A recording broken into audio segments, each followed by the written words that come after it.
Hi, I'm Carl Azus. First up this Tuesday on CNN Student News, an increase of U.S. troops in Syria. President Obama made the announcement yesterday. There are 50 U.S. troops currently in Syria. As many as 250 additional forces are on the way for a total of 300. Why this is significant? For one thing, it's in addition to the U.S.-led airstrikes against the ISIS terrorist group in Syria. The president says the Americans will be training and helping local forces who are fighting ISIS, and that the American troops will build on the momentum that the local forces have gained on the ground in Syria. But critics say 300 U.S. troops isn't enough to effectively defeat ISIS, and that the increase goes against a promise that President Obama made in 2013 when he said no U.S. boots would be on the ground in the fight. The White House says U.S. forces will not have a combat role. Trains are running again at the Malbec metro station in the capital of Belgium. Until yesterday, they'd been shut down following terrorist attacks there and at the Brussels airport on March 22nd. The bombings killed more than 30 people at the two sites. Hundreds of others were wounded. The full reopening of the station is seen as another symbolic step toward healing. CNN's Erin McLaughlin takes us there now. She was reporting as the trains resumed to get a sense of how people are responding and how victims and witnesses are coping. Today is the first day since the attacks. The trains are stopping at this metro station. It was here, after all, on March 22nd that a suicide bomber blew himself up, killing 20 passengers. Tell CNN that day people were shockingly calm as they made their way through the darkened tunnels to safety, memories that will haunt this country forever. And today, for these people, it's an emotional commute. It's rather difficult to come here again because we are still thinking about the people who died here. What's just kind of going through your mind as you stop at this train station and sort of see life go on? Well, it's strange. It's strange. You tend to look to all the other passengers as, you know, it's strange.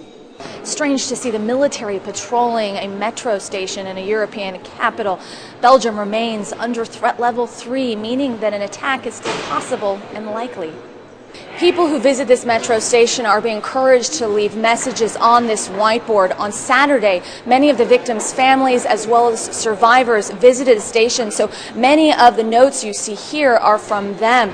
Down here, a family is mourning a father first, it reads, with love, we'll never forget you. And then down here, poignantly, in Spanish, it reads, love for all, even for them, for they know not what they do. This board is very much an outpouring of love and compassion from people affected by this tragedy from around the world. Erin McLaughlin, CNN, Malbec Station, Brussels. It's a modern marvel of engineering, reportedly the largest movable object ever constructed on land. A dome tall enough to cover the Statue of Liberty and wide enough to cover the U.S. Capitol building. But it's not being built to house tourists, sports, or businesses. It's for the remains of a reactor at the Chernobyl nuclear power station. It's located in Ukraine. When it was online in the 1980s, it was part of the Soviet Union. A disaster there exactly 30 years ago was the worst in the history of nuclear power. An experiment gone wrong caused explosions and blew the roof off Chernobyl's number 4 reactor.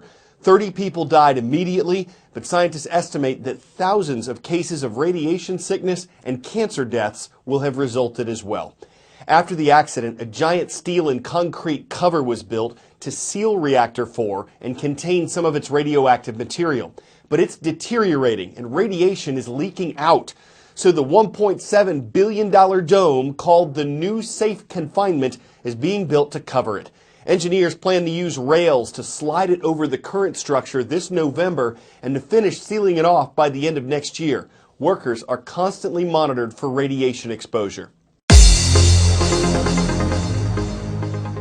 Of the colleges, high schools, and middle schools that requested a mention on yesterday's transcript, here are 3 that have never had a roll call before.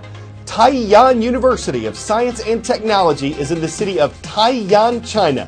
Hello to everyone at Shanxi Province. Battery Creek High School is in the city of Beaufort, South Carolina. It's great to see the Dolphins are in the swim today. And how about the Hawks? They're soaring over J.C. Harmon High School. It's in Kansas City, Kansas. The idea of sending people to Mars has been around for decades. It's been approached differently by different U.S. leaders and lawmakers. At this time, we don't have the technology to get people there and back, but scientists are working on it. There's debate about whether it'll be money well spent or if it's worth risking human lives when we could send robots.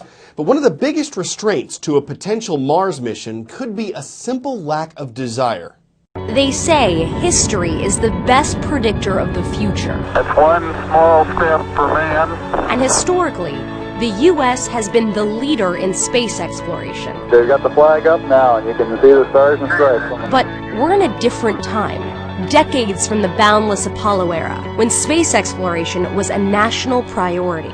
No nation which expects to be the leader of other nations can expect to stay behind in this race for space. Now we're at a point where scientists and space enthusiasts say we need to push further. We're closer to Mars today, humanity is, than we have ever been in the history of civilization.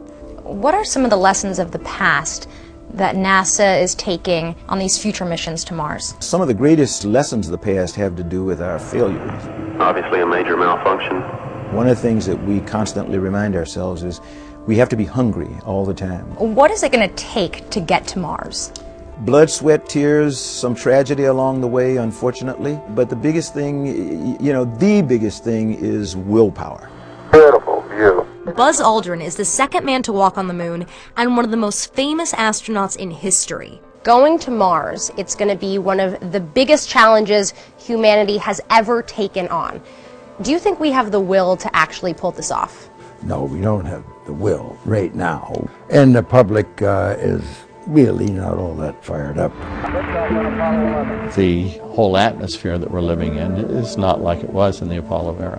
One big difference is the level of enthusiasm of the American public. The second big difference is the level of enthusiasm in Washington. And it's not just enthusiasm, it's money too. During the Apollo era, though, NASA had about 4% of federal spending. Now it's less than half of 1%. Is that going to have to change in order for us to pull off this mission? Yes. NASA doesn't have an exact price tag for a manned mission to Mars, but some argue it could cost hundreds of billions of dollars. This year, NASA received a budget increase of $1.3 billion. The U.S. is trying to lead the rest of the world in exploring our solar system, but not a foray out and back, but actually expanding human presence throughout our solar system. Except for it upon the moon. But historically, the U.S. wanted to do it alone. Going back to the beginning, international collaboration was non-existent. We got to the moon because of competition. We could not allow the Soviets to beat us to the moon. But it seems as though we've gone from this spirit of competition during the Apollo era to a spirit of collaboration and cooperation. And that's essential. We cannot do it alone. No nation can go where we want to go and do it alone. This is a human journey to Mars.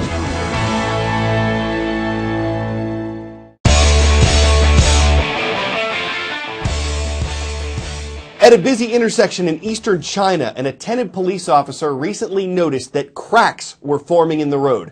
So he quickly took action, putting down traffic cones to keep cars away. And according to China Central Television, his hunch was right. They say that within minutes of his taking action, the road opened up, a huge sinkhole suddenly swallowing the space where several cars would have been. So while he couldn't prevent a crack up, his sinking feeling yielded a lane change that changed the lanes of danger. The terrific traffic stop, stopping traffic from tracking underground, where the rubber leaves the road, driving drivers to divert driving to danger, all thanks to a traffic officer's wholehearted approach to his job. I'm Carl Azus.